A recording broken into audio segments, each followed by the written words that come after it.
The Warren Commission had to choose between seriously conflicting accounts, and many of the critics think it chose badly. Down in the plaza, Eddie Barker can show us where those witnesses stood and what they were in a position to see as they tell their own stories. Dan, Arnold Rowland was here with his wife on Houston Street in the crowd waiting for the motorcade.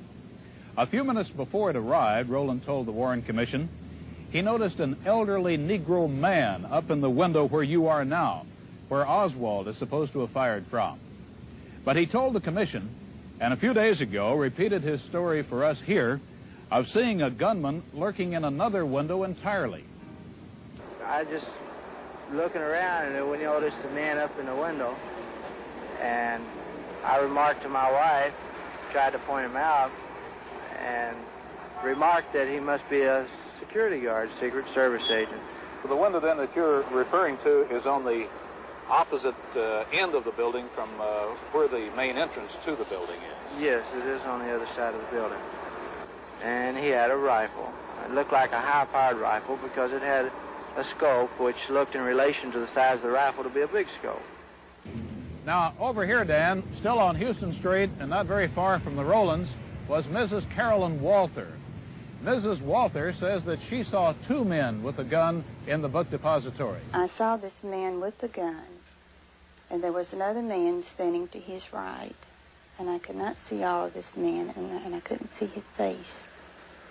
And the other man was holding a short gun. It wasn't as long as a rifle.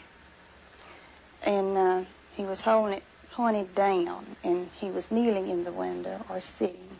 His arms were on the window, and he was holding the gun in a downward position, and he was looking downward.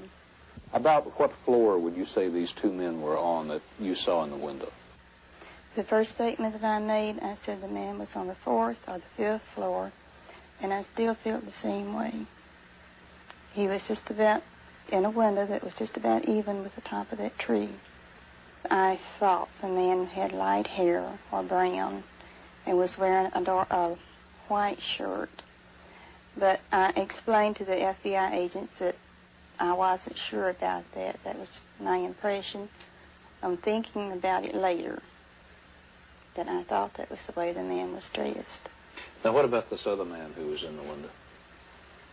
This other man was wearing a brown suit, and that was all I could see was half of this man's body.